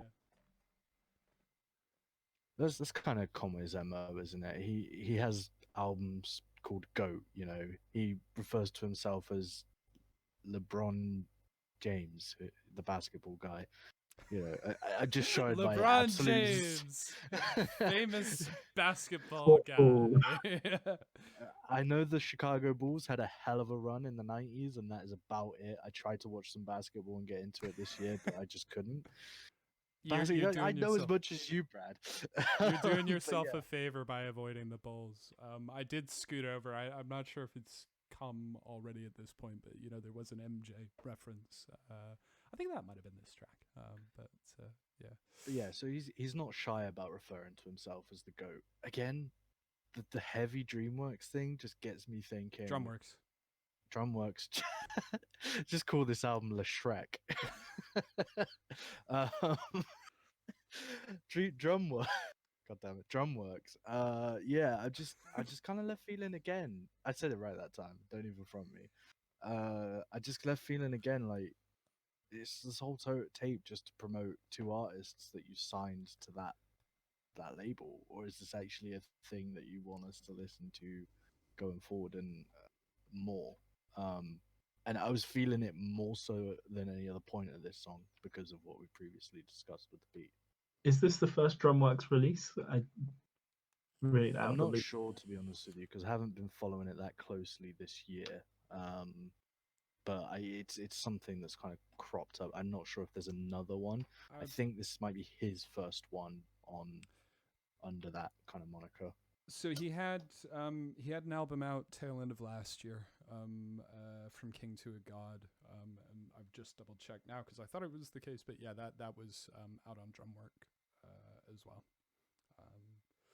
But yeah, so Yeah, I mean, I haven't listened to that tape at all, so I don't know. But this one just felt like it was, there's so many references, so many artists that are signed to it. It kind of just felt like, here we go, here's the label. I'm gonna push it more and more and more. So yeah, thank you, Dreadlocks, for coming in to say, yeah, a King to a God was Drumwork as well. So yeah, we move on from 200 Pies, and if you thought that was going to slow everything down from that point on, as I maybe thought when we caught the outro of that song, what is the most direct way of showing the listener that this won't be the case? And yes, that's right, by sampling some commentary from the WWE, Sister Abigail here. We've got Jay Skis again, but Brad, you found out yesterday how we should be pronouncing the name of the other artist on this track, and it is Love the Genius after much debate. spelt with a 7 and an X at the start there. What are you feeling about Sister Abigail, Brad? Yeah, I mean, sound wise, like, talk about the beat again. It's probably where I'm most comfortable, but it's again like another kind of Griselda sound. I would say this one, kind of avoiding those trap elements a bit more on this one. Dark piano, like deep kick, really punchy snare. I love the drum sound on this track. Kick and the bass are like super locked in together. Helps like kind of beef everything up. Actually found like Love the Genius's vocal on this to be like a very different sound. Again, it's like another really kind of bouncy sound I think she puts onto this. Again, kind of draws you out of like your expectations, I think, a bit. I don't know, again, like how she quite stacks up against Conway. I think he's like a quite consistent powerhouse, like on this record, and like don't think they did to have all these kind of features on it for it to stand on its own 2 feet. I think it could have kind of done that with just like more Conway, but I know Cameron has strong opinions on this as well. So yeah, I feel the same way. I wasn't at this point. I wasn't super jaded by the features, but later on I will be, and I'll talk about it then. I actually had a weird kind of theory about this one. I've not done any reading around this album at all because I deliberately tried to avoid it. But this is the first wrestling soundbite, as far as I'm aware, that appears on this record. I couldn't remember when I was writing this if it was, and I just, zoned it out because Griselda, Westside, Conway, are just known for the WWE thing. That every single track, it feels like, on some of their records have some sort of either wrestling reference. That's a really difficult thing to say. Or wrestling, or some kind of soundbite from the WWE. And this album featuring two artists from Drumworks, and it being the only track to have that on, I wondered if this was a deliberate thing to go with what Brad was saying earlier, that this is a departure from Griselda and that kind of thing. Not in a beef way like we've discussed, because he's addressed that on the first track very early, but just we're going to do our own thing. And look, it's still going to be tied. There's still going to be some of those elements, but it's just not going to be as prominent. We're going to do our own thing. And that's why he's chosen to throw the wrestling reference in here, along with the two features. This is the second time now I'm hearing Jay Skis. I just feel underwhelmed by him. And I think I need more time with him lyrically to really digest that, because maybe he is really impressive there, and I'm sure if Conway's, you know, choosing to go out so much and promote him and really feature him this much, that there's got to be something there that I'm missing. So it's on me to find it. But I just don't think, as far as a sound, he stands out in any way.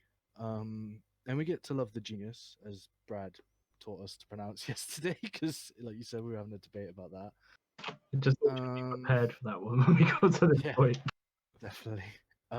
It's hard to say from a single verse, but again, I wasn't really that impressed. It felt very punchline, set up, just single line. Was kind of tired of hearing it quite quickly. But I will say it was nice to hear a female rapper that wasn't trying to do Nicki Minaj or Cardi B. She definitely had her own sound, her own style, and that was, nice to hear. But this song just so dramatically improved when Conway came into it. It just shows up his features, so it's kind of, sad in a way that that they get so much time, because you just want more Conway, like Brad said, and they don't hold a candle to what he can do. And I know he's got kind of more skin in the game. He's less green than these guys. He's got more experience, and maybe they'll get to that level. But it's just so stark. The difference is so there. As far as the beat, it's kind of throwaway at this point. It's like Brad said, typical Griselda. There's that very basic kind of piano loop. Sounds like it's thrown together in a couple of minutes. Not in a bad way, but it just doesn't take long to kind of write that kind of thing or sample that kind of thing or whatever. It's minimalism. Yeah, it's minimalism. It's there, but it could well not be, and I don't think you'd notice that much because it's a loop. But it's quite basic, and there's not really a lot that you haven't heard before. But yeah, that's the overall feeling about that track.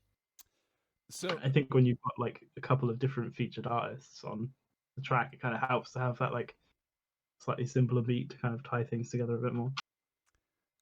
I'm gonna be an outlier here again, and we'll stack up all of my experience of this against everything else. But I want to talk about the performances, but I've got one thing that I need to talk about here first.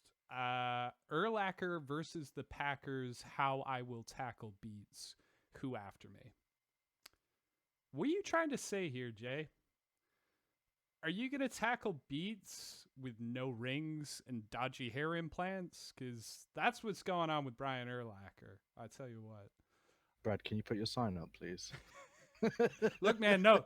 This is me. I tell you what, in the WWE style, right? I'm grabbing the mic. I am having my call out right here, Jay. Why are you talking about Urlacher tackling the Packers, man? No. In all seriousness, he shouldn't put himself down like that. Is what I'm trying to say. But either way, that line to me, I didn't feel like diminished his performance. Nor does it talk down Love the Genius, who comes in just after that line.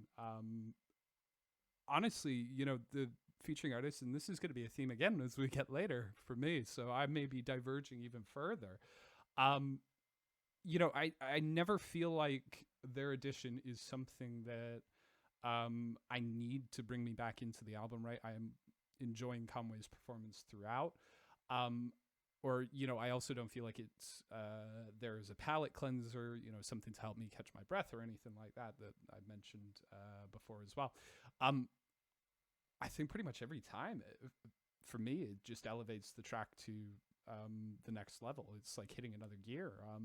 And Love brings along her style.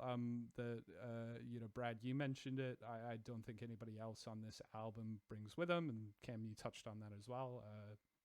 It's fantastically. I thought it was really nicely paired with the repeating keys, just hitting that note that you don't kind of expect in there as well. As you say, largely a throwaway beat, but it stood out to me during Love's performance here. Also, shout out John Smoltz, the only pitcher in baseball history with 200 wins and 100 saves. Love a pitcher getting a shout out on this album. He did play for the Red Sox, unfortunately, and I don't think I'm allowed to talk any more about anything to do with Fenway at the minute. Yeah, fuck John Henry. Okay, let's get ourselves onto Grace. And I'm maybe a little bit worried about what you're gonna say here, Cam, considering what you said last time. And man, you know, like I was saying before, we've got Jay Skis again, and I felt like it just hit an extra gear. Before we get too far into that, Cam, you were able to set me straight yesterday during the same discussion about what the horns at the start of this track were reminding me of, right? First thing I've written is just a Kanye song because it has touched the sky vibes all over it, and that's exactly the song you were thinking of when you said, "Have I heard this before?" It feels like Conway's attempt at a big summer anthem or something, which I find. I mean, fair enough if that's what he wants to do. That's cool, but it just feels a little bit odd to me that he's trying to do that. You know what I mean? It's not. I kind of think Conway, icy cold, grimy beats. That's what I want. I'm very stuck in my ways with that. If you, why are we getting this like feel good summer anthem? Not really lyrically, but you know, in terms of the way that the beat sounds.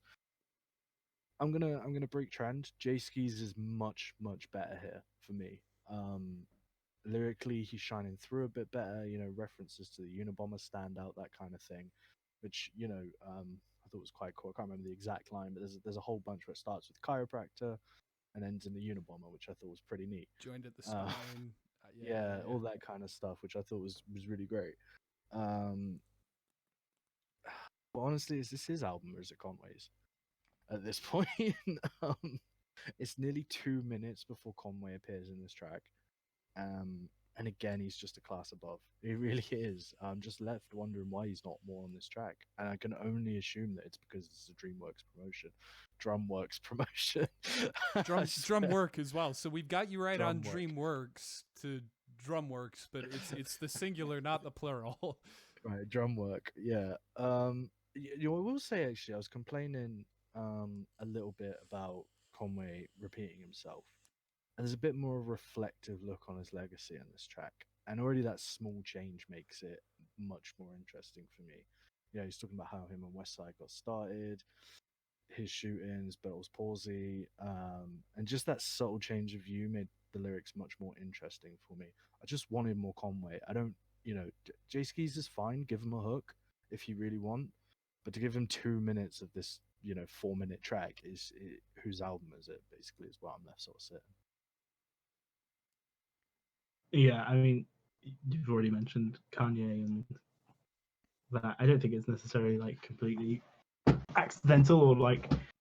I think like what the kind of first line of that hook is we rise like we live in the skies. So maybe it's like a reference there. It's obviously influenced by it is a more mainstream kind of sound, big horns and strings, electric bass, some really nice like kind of little samples of bass fills and things coming through on this one.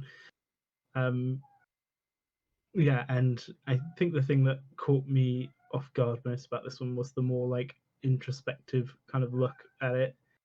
Like you say, he talks more about his shooting and things like that, and it's less of the kind of bravado and more of a kind of like introspection, kind of looking back about how it got started, which I think is a nice kind of refreshing change on this one. Yeah, so you know, I think Cam, if you're saying, you know, maybe he's trying to write the, you know, feel good hit of the summer or something a little more mainstream here, it may well have worked. At least from my perspective. I mean, I wrote down here, you know, you can't help but feel triumphant coming away from Grace. It's between the horns and the lyrics, which you guys have talked about here. I won't go over, you know, the same ground that you were saying about, you know, with Conway telling his story. But what I will just say, there was a quote when you mentioned the Bell's palsy earlier that I wanted to grab from further down in my notes, and I couldn't find it. I found it. It was on this track. But it was when you were talking about his style of delivery and how the Bell's palsy really is one of the driving factors, or, you know, is a factor in that, or has been a factor in that since his shooting. But apparently Consequence of Sound described his work as, quote, a mush-mouthed yet visceral flow reflecting his sheer force of will. And, you know, honestly, I think lyrically on Grace, you do, or I at least got this sense that Conway could well will anything into existence. Eternally we rise, indeed. That hook was pristine. And yeah, really, this track was one of my favorites on the album. It contains probably my favorite lyric that I absolutely cannot repeat on stream. So instead, I'm going to just call out the wonderful reference to Mike Tyson's Punch Out in its place. Yeah, I mean, I've not read that review, but there is stuff that gets said like that where, you know, it's just so visceral. I didn't know that they'd sort of said mushmouth about it, which seems a bit strange considering, you know. But So sorry, just to make clear off the top, that was an article written back, I think like 2014, something like that, when it may well Right, be a right, little more got you. apparent. Yeah. Yeah, I was just gonna say that kind of more like, I think that kind of ties in more with his older work than this, and it's clear to see from this like how much he has kind of overcome, and like For sure. And this is what that track's this track's all about, right? You know, it's overcoming. And this is interesting for me because obviously you're coming to Conway fresh. And I've heard Conway before, Brad's heard Conway before, and I've heard him a lot more visceral than this, a lot more. And you know he's got it here, but you really need to go back and listen to a song like Cow to hear Conway at his sort of, you know, absolute, in my opinion anyway, peak. There's absolutely no doubt, and Brad said it at the beginning, that the vocals sound better here than they ever have done. He sounds, he still sounds like Conway. He's still got that uniqueness to him because of, you know, the Bell's palsy and the shooting and all that kind of stuff. But it does sound clearer, and it does help him. And also just, you know, more money, more vocal production, right? So that does absolutely help as well. So yeah, it's really interesting watching someone come to it for the first time at this point in his discography compared to, like, you know, coming to it from an earlier thing where you kind of heard that change come through. So what you're saying is, you know, no, I can get further than just this, you know, $200, 200 quid mic and, you know, CLA vocals. There's further to go here. Yeah, no, well, I mean, that's fine. It'll do, won't it? Yeah, absolutely. Did the job, man. We released an album, yeah. Exactly. Just to plug that one again, 7th of May. It was nice in and case you subtle. forgot. Yeah, subscribe to the channel. All the videos are here. Okay, no, let's stick to Conway. And again, just to mention again that, you know, that quote was probably more in relation to or it was in reference to some previous work. I just wanted to pull that up here. And Grace, I think, you know, not a song you would describe as visceral, and I certainly don't think he is visceral on this. So yeah, you know, you've got the bright heights of Grace, but then we go a bit darker when we get to the next track, Scatterbrain. You're welcomed by a haunting chorus of voices. I got reasons, million reasons why you gonna die. Now, in terms of featuring artists on this track, we're all at least aware of Ludacris. I think if I can tick that one off, then probably everybody else can. JID is a new one on me. Is anybody come across him before? Can't say I have. Didn't know him before. I'm not sure if he's worked with these guys before. Could well have done, but again, one of my big complaints about Conway, Westside, Benny is the amount of features that they have. You know, there's 3 of them already. Why do you need more? Kind of thing.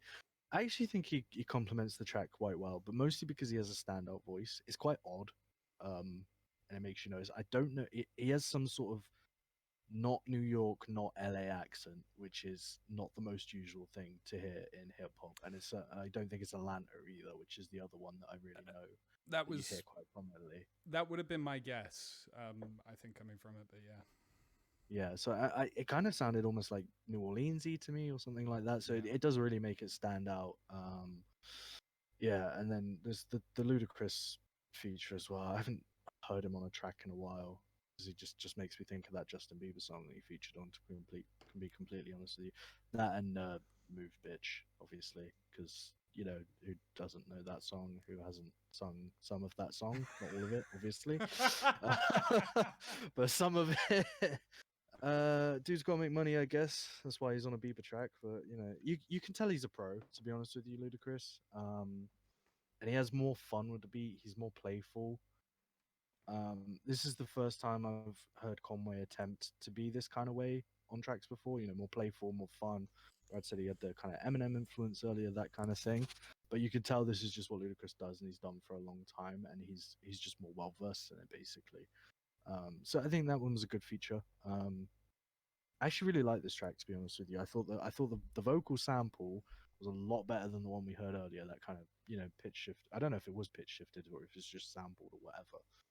It's haunting, it's catchy, it's got that ear pounding distorted sub bass, which is you just can't escape no matter how much you try. The music changes up, it doesn't feel as lazy as other tracks, and lazy is probably the wrong word, but you know what I mean, it's not as repetitive. And yeah, I just thought this was quite a strong track, which is unusual because of the features, because I thought I was not gonna like this one coming into it because of who was on it. Yeah, you've mentioned the vocal sample already, and it's a cool addition in here. I think it's the children's choir rather than something that's been pitch shifted. I think it's actually kids. But the way it kind of descends, and you've got it kind of blurring in with that piano part with like the descending kind of bass line as well. Definitely kind of one of like the standout moments in terms of like the musicality on the beats for me on this one. Dark harp kind of sound coming through, back to the kind of typical fare for Griselda.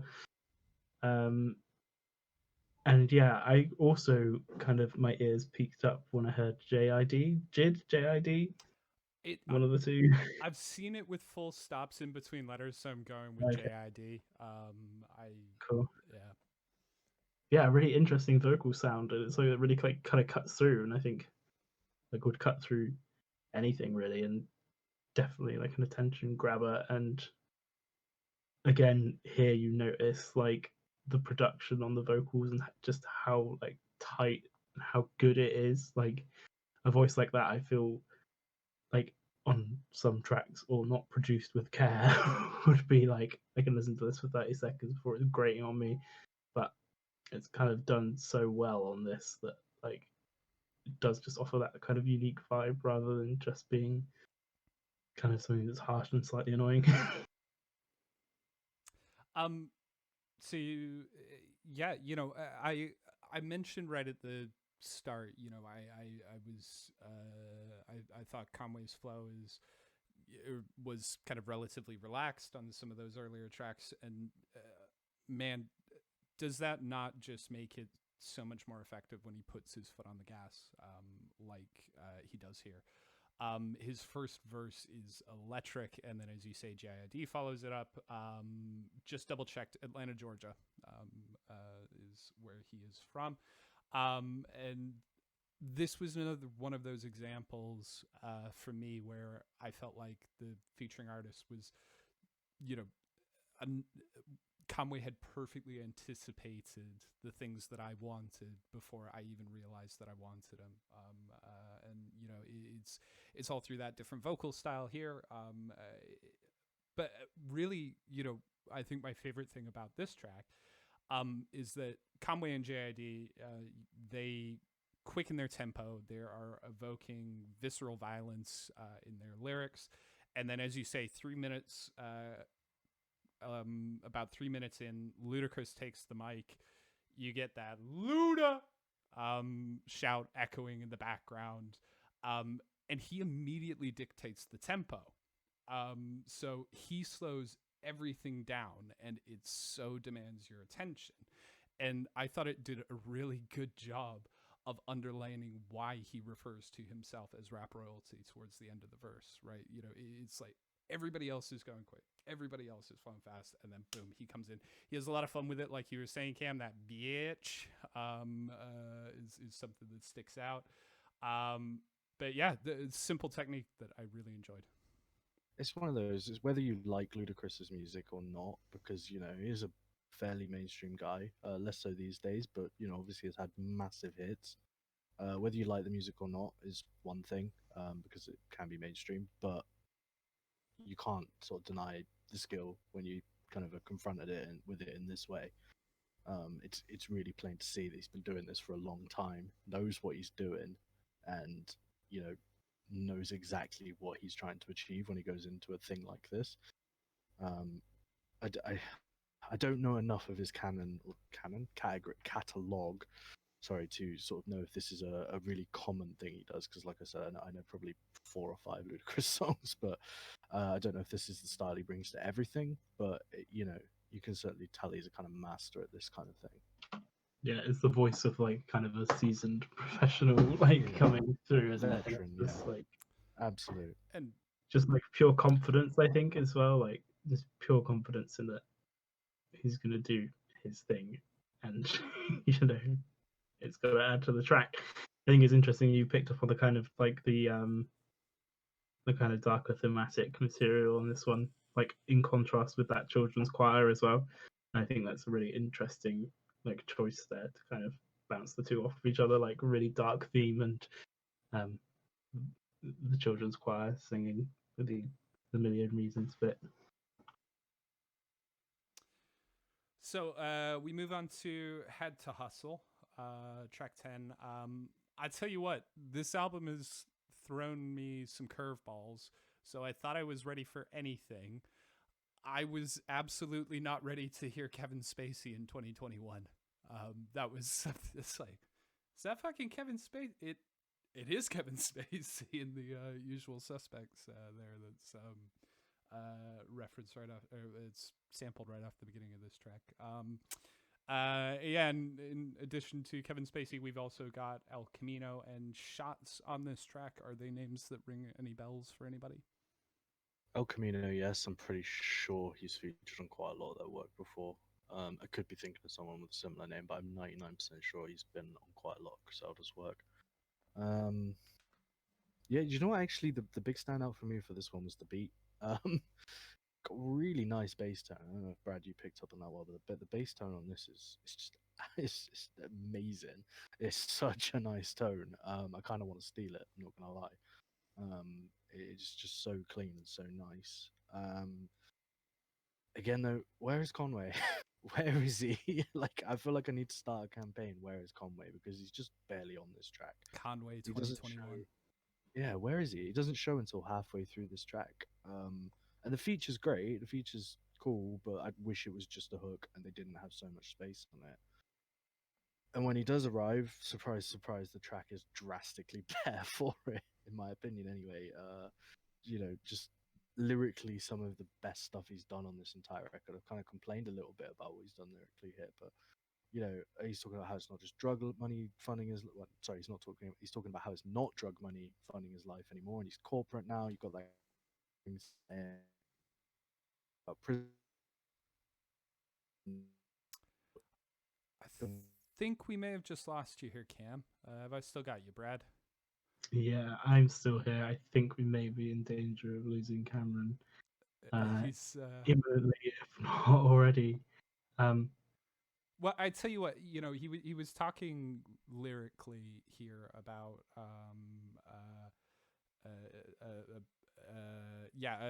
about Conway's lyrics. I mean, there was one that stood out to me as being one of the strongest that we have got on this album. From pumping product on the porch to jumping out of Porsches, like a lot of it is in that delivery, and it flows so nicely there. But it's great. It's really good. Yes, we have lost Cam. He is attempting to rejoin. I will instead pass it over to you. That's gone. Hey! Oh no! Or was that just him popping back? Was that something he said like half an hour ago? I was gonna say We kind of had this issue. We've had this issue recently where we have. Cameron was. I'm just gonna appreciate the Overlord kind of like Kim Jong style picture that we've got going, like just commanding us through the rest of this. I say we try and kick on a little bit here. What were you feeling about Had to Hustle? Cameron already mentioned it, but the bass tone was like something I immediately picked up on, like just this huge like round sound, and it kind of teases you with it a bit as well. Like just as it's starting to get in with it, like get into it, it drops out to be kind of back later. Yeah, killer bass sound, killer bass line as well. So not just the sound. Um, I would agree with what Cameron says as well about like we're kind of waiting for Conway here. I think the Al Camino's like hook or the chorus section works really well. I really love the sound of that. I think I'd actually prefer this if it was Conway's verse first and then the hook from Al Camino and then maybe Al Camino and Conway taking this out. I think that would have probably worked a bit better for me. But yeah, that's kind of where I'm at on this. Are we still waiting for him? No, please feel free. I'm just trying to sort out a couple of issues that we've got. We're gonna have Conway actually join us visually on this stream now, so we've got something. Amazing. We're basically being cut off. We've got a little overlay that we put on top of Discord for a little bit of inside baseball for you. But if we only have two of us in the chat, we don't appear quite right, and we've kind of got lines going straight through our faces right now. So I'm going to try my best to just very quickly remedy this, and by doing this here, and there we go. it should. This is ballpark music featuring Conway. It should sort out. Otherwise, it's just going to say stream is paused, swap back to the application to resume. I was hoping we get a picture of him, but at least we've got all of us in the right spot now. It really feels like the rawest track on the record to me. As we've already mentioned, Conway and Shots versus draws so many allusions between the world of business and their background. Shots has a couple of lines on this track that seem to sum up the whole thing. Can't nobody tell me nothing. I really like who I'm becoming. Turn nothing into something. And yeah, I felt like the interplay between all three on this track really helps weave the story throughout. And it works so well orally. I think another thing as well, and you know, again, you guys had a little more lyrically than I did, but what really impressed me with this track, I might be making a leap here, is how desperation is so often portrayed without their own image ever slipping, right? So, you know, like you hear some artists, and again, you know, not aware of anybody's back catalog here, but, you know, who are so unwilling to become emotional or anything like that to convey desperation, you know, for fear of their overall image coming a part of that. But there's lines like "Fourth down, we ain't punting," might throw it, might run it, conveys a do or die situation through a football metaphor without, you know, anybody having to change their delivery or anything like that. Yeah, ultimately, you know, lower key than some of the other tracks on this record, but the rich storytelling doesn't fade away or suffer for it. In fact, it might prosper the most here. I think we have got Cam joining us back as well. Sorry about that, boys. Welcome back. There was Richard Branson to blame for that one. He really often is. That's track. Yeah, I really hated that track that much. I just had to get out at that point. Anyway, don't let me interrupt you. Carry on. What were you talking about? So I think we were maybe just wrapping up our thoughts on Had to Hustle. You had a little bit about the lyrics that you were talking about. I don't want to take anything away. I mean, I jumped in afterwards to point out that, you know, from pumping product on the porch to jumping out of Porsche's line, like you say, I think that is probably lyrically one of the spots where he's the best on this album. But yeah, what have you got any short thoughts on Had to Hustle you want to get across? It's just really a great example of how easily he ties together separate themes when he wants to do this, and this is what I want more of him for earlier. You know, you've got so many strands of story going on in this, but it all really ties together, and he has that ability to do that. And earlier on, he wasn't so much, and that was my sort of big complaint. And you kind of hear it on this track, and you know, now you see it. Why don't you do it more often? Kind of thing. I get maybe it's difficult, but you know, you want it more. Anyway. So let's move on to the closer now, SE Gang, which is the longest track on the album. And yeah, we've got a couple of names on this track that I recognize that we've already discussed. Is West Side Gun, Benny the Butcher, and Cam, you've already, talked a lot about their relationship already. But yeah, what are you feeling about SE Gang? So it's kind of this guitar solo sample that sounds like a Children of Bodom sample or something like that, but just slowed way down. It's hard though, it's so hard. The mix is weird because you can hear massively where it loops, and it's kind of jarring for me. Like you can hear that it stops there and then it starts again, and it's I found that um, quite jarring. I don't love the delivery on this track either. I found it quite lethargic compared to sort of everything else we've been served up here. It's stodgy, and I kind of wanted an aggressive, harder track for a closer. And then features are kind of they're fine. They're kind of a whatever here for me. Like West Side Gun finally comes onto the track on the for the first time in this album, and he does lift it up in a massive way. He does that to any track. He's got one of the most unique voices in hip hop, in my opinion. But the rest of them I could kind of do without. I just don't really care about them at this point. I'm wondering if Westside being featured on the last track is kind of symbolic in a way. Again, we've talked earlier about him wanting to maybe break away a little bit from Griselda and only having Westside on this very last track. Again, not beefing, still going to work together going forward, but we're just not going to be on every track together doing a verse each kind of thing. And he's literally the last voice you hear as well, right? He closes the whole thing out. So if you're coming to that for the Griselda relationships and everything, you wait a long time to get your West Side Gun. Yeah, 100%.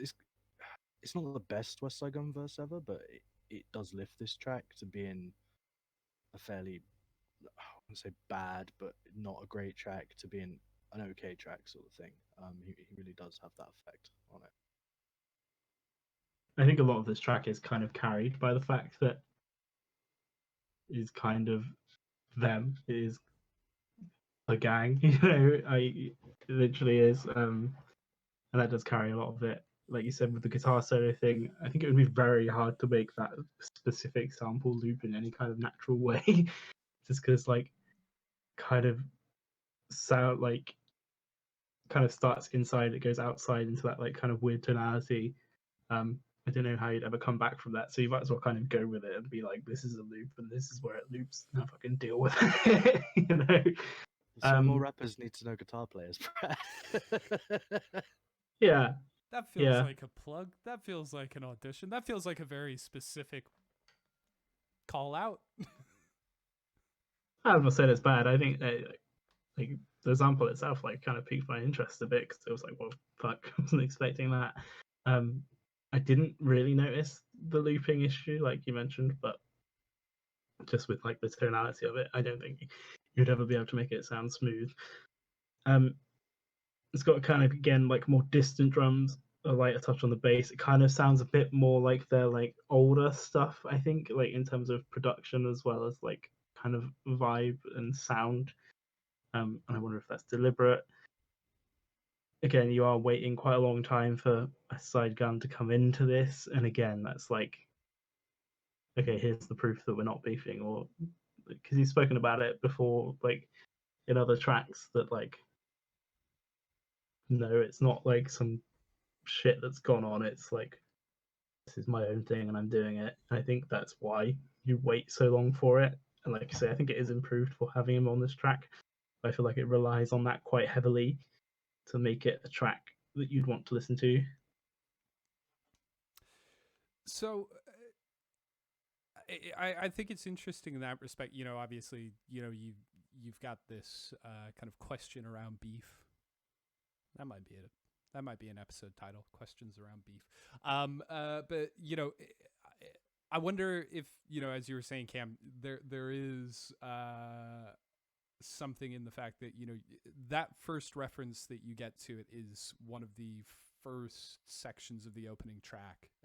He says straight away, "There's no beef," and then right at the end, you get West Side Gun coming in, as we've spoken about. It's almost like one of your first questions coming in is there any beef? Said no, there's no beef, and then like there's just this right at the very end to say like, okay, you're leaving now, just to remind you there's no beef. Don't go on about this until our next records in a week's time, I guess is the joke that we're going with. But yeah, you mentioned some callbacks earlier on as well. There's some little callbacks lyrically to the earlier songs within this track that I only really started to pick up on late listens. There's a couple of really creative ones, I think. I can't remember which track it is, but there's one where Conway talks about rolling up a blunt of pressure and smoking it for relief. Here we get a backwood full of pressure. It's a subtle change, there's a lot, something that we haven't spoken about, and I'm proud of everybody for missing it. But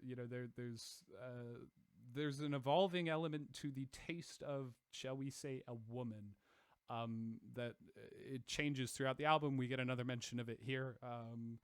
What I really liked was kind of the crossover between each of the artists. It was from Conway to Benny, and then Benny to West Side Gun. There's a moment on each where, like, right at the very end, they're almost rapping over each other. And it's the same time that you got that panning going on too. If anything was off by just one beat, I think it would be messy. But for me, it was injecting some energy into a track that, as you say, you've got that wandering guitar, much lighter bass, the further away drums. It just threw in a little bit of energy. We can't get out of this track without saying that we get a Jose Canseco reference. I pulled up the lyrics for this track on Genius, and the annotation alongside it was brilliant. Jose Canseco is a former baseball player and known snitch. He played in dirt on and off the field. Brad, just to catch you up on Jose Canseco, he was an MLB player who basically blew the lid off the steroid scandal by writing a book all about juicing, and then named a bunch of his former teammates to. He single-handedly blew the whistle. And turned it into a situation where he tarnished his own reputation, he tarnished his supposed friends' reputations, and he tarnished baseball's reputation for basically my entire childhood, to be honest. Steroid era.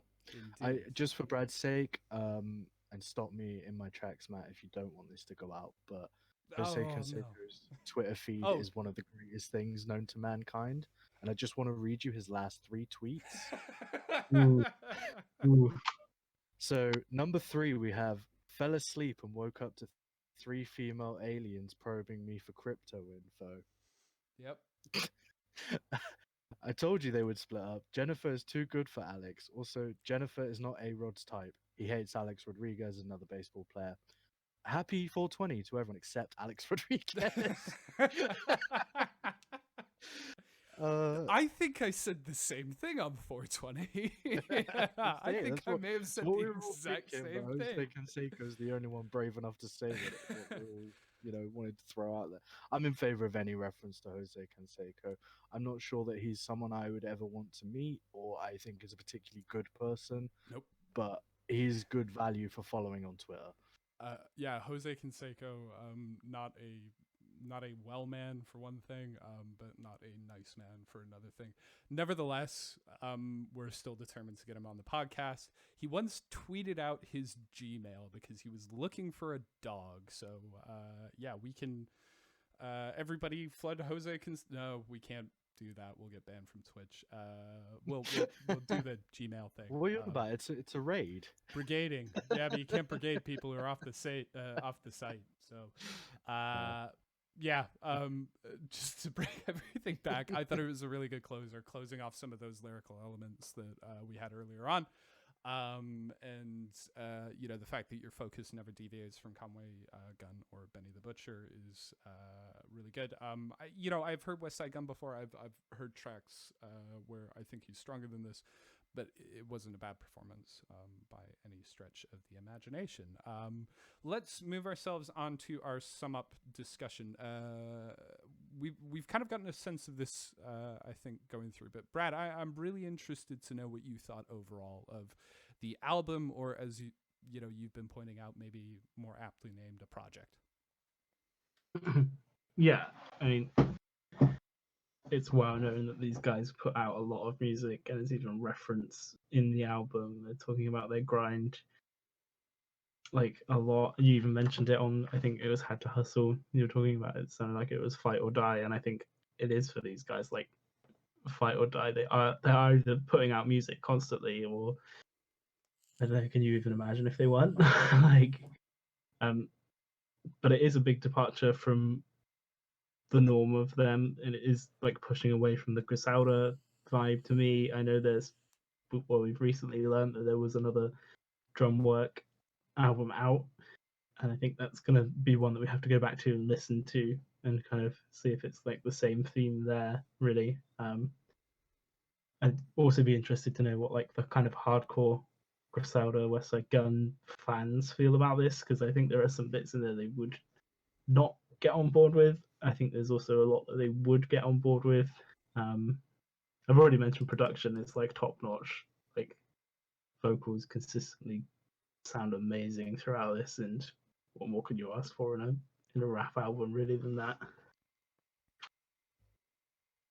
Having spoken to some diehard West Side and Conway fans over the week, and being quite a big fan of, you know, a lot of their work myself, I feel a lot of them will feel the same way I do, and that is, it's fine. There's better Conway records out there. There's a couple of really great tracks I'll go back to. KD that'll, you know, I'm not a playlist person because, as we mentioned, don't use Spotify. But if I was, they'd go on a playlist. But overall, probably not. There's just so much better these guys have done. Maybe not better production wise, because as Brad said, the production is just increasing record on record, like the value in that. But overall, there's songs I prefer. There's whole records I prefer. I'm not sure if any of these songs would make it onto a best of Conway kind of deal. I would just like to clarify, when I said what more can you want from a hip hop record, I was just talking about the production on that one. Yeah. No, we got you. But yeah, that's my overall feeling on this. There's better out there from him. He's done better in the past, and this is fine, but just doesn't quite stack up for me. So this is really interesting. I'm going to say my piece. I may need to come back to this. I may have a future report down the line. Anyway, but you know, you mentioned off the top about, you know, this being a bit of a departure, maybe something that's a little more mainstream. Maybe it's ended up being the case that he's made something that's a little more accessible. I think, you know, you can use those terms interchangeably, I think, to some extent. But I really enjoyed this. I said off the top about I've got no experience of any of this, so you know I've got a very different view to both of you who know the Griselda sound. But you know, the other thing I said was that I like rap that excels at poetry, and to me this album had it in spades. You know, it's the only reason that I would go and embarrass myself and repeat some of the stuff that I have during this stream and just sound so out of place when I'm doing it. Just I love the poetry. It was a great experience to come to fresh. Initially, I think when we decided that we were going to take a look at this album, I wondered whether there was going to be sort of a novelty of hearing a different style. You know, things like producer tags, which I don't generally come across in music. And I think on my first couple of listens, there was a little bit of that. But over multiple listens, I kept finding more and more to dig into. I genuinely was worried and didn't know how much I was going to be able to say about this album before I first put it on, given how little experience I have of this genre. I hope I've been able to say something worthwhile tonight, because, man, to me, this album really deserves it. I really like it. I would be more than happy to have this in my rotation. But the one thing that I've written down here, and again, I think maybe this is my promise to you guys and why we come back to this before. My first thought was I need to delve into more of the Griselda universe, dig into more of the Griselda universe after this, after listening to this. So maybe my opinion of this album changes, or maybe I'm into more mainstream, I'm into more accessible, I'm into sounds like this, and the other stuff just kind of slides off my back. It would be really interesting. Yeah, I was Yeah, going to could say well be. it would be really interesting. Like, so if you just thought about the songs like that we have mentioned, of like the kind of the typical style, like SE Gang, the first track, Bruiser Brody. If it was a whole album of those, do you think you would be like as invested as you are? I thought they were good. They maybe didn't have some of the energy, and again, you know, the ones that I was calling out probably as my favorites were some of the ones that were heavily using some of the featured artists. I felt that really lifted it up, and I think that was a little bit of a point of difference during this discussion. But yeah, you know, Bruiser Brody, I think, set everything up. I think that SE Gang did a really good job of closing it off. Beyond that, I'm not sure how much there was musically for me in those tracks. There was a lot of good lyrical stuff there too. But yeah, that's interesting. Yeah, we kind of spoke last week a lot about how that album, The Spirit of the Beehive one, was an experience, and that's kind of how I feel about, Conway, West Side, and Benny. A lot of the time, it's a vibe. Do you know what I mean? Like, it's you put a track on, and it doesn't really change that much throughout, but the vibe and the setting that you might be in when listening to a track like that would certainly amplify that kind of thing. If you catch my drift.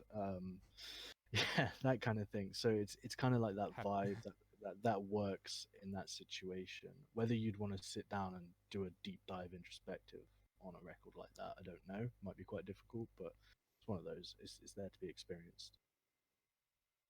No doubt. So, I think that just about does it for La Maquina. Yeah. This is genuinely, I think, the first time that we've had one of these streams. We've gotten to episode 6 where we've come away with quite diverging opinions, which is fun. But, you know, I think everybody's reasoned that out. Unless you can think of another example there, Brad. But I think it's funny that the person with the least experience with Griselda has come away with the most positive experience. The person with the most experience has come away with the most negative experience. And we kind of in the middle have come away with like the ground experience. I think that's kind of like speaks to what this album is, and that. Yeah. The rap pleb over here and the bass rap Chad up sitting above me there, I guess. I am not like no, the most. no. I'm not like Kidding. Sat here like the most knowledgeable guy on the genre or anything. I've had a bit of an education. I listened to quite a lot of it, but yeah, I mean, there will be people if they do find this and watch this, like this guy does not know what he's talking about, kind of situation. So. And not the Chad. I'm so definitely I'm more closer to that on the spectrum of Chad to Virgin Hip Hop listener. Yeah, and please do sound off in chat. We will be here for a few more minutes, and give us a shout down in the comments if you're watching us on YouTube. If you agree, disagree, if you've got any thoughts on this album, we would love to hear them, and we would love to engage with you. Also, I think just looking at your hat, as terrible as it does look, it reminded me, I jumped on his website earlier, and there's some really cool baseball jerseys and hats that are in his merch section. A lot of them have Buffalo Bills logos on them. Obviously, he's from Buffalo. I've got no beef with the Buffalo Bills. The only game that I've seen at Lambeau Field has been against the Buffalo Bills, and they have some of the best fans in sports. They literally jump through tables pre-game. It's fantastic. They had to ban the sales of disposable tables in Jacksonville before a playoff game because they were worried people would hurt themselves. But yeah, go. Let's move on. Let's look forward to next week. I meant to ask in the pre-show what we are doing next week because I thought it was 2 different albums, and then I checked both of those albums and they didn't come out. So, Cam, what are we listening to next week? Got a couple of options. I don't know if anyone else has got anything to shout out. I have been requested that we do the Pete and Baz record. I don't think we're going to be able to talk about that for an hour and a half, 2 hours and 10 minutes, if anything else, if tonight's anything to go by, because it is 2 geriatric men doing grime. It's well worth a listen, but I don't know if we'll be able to eke that much time out of it. So we've got an Imelda May record, I think, a Dinosaur Jr. record. Can we do Dinosaur Jr., please? Absolutely. I'm not sure what you're going to get out of a 2021 Dinosaur Jr. record. Kurt Vile. Yeah, that is actually true. I love the single from that album, and yeah, all produced by Kurt Vile. I would be so down. Oh, it was produced by Kurt Vile. Yeah, well, we'll definitely do that. I love Kurt Vile. Yeah, we can do that. And then we can maybe do a shorter stream and do or a shorter video on the Pete and Baz record. Time. I'm down for that.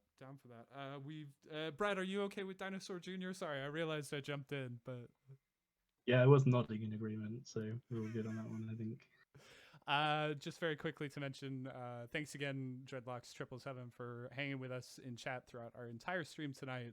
He mentions there's tracks I added to a playlist from the Conway album. Others I won't revisit. It was all right, but there is much better projects they've done.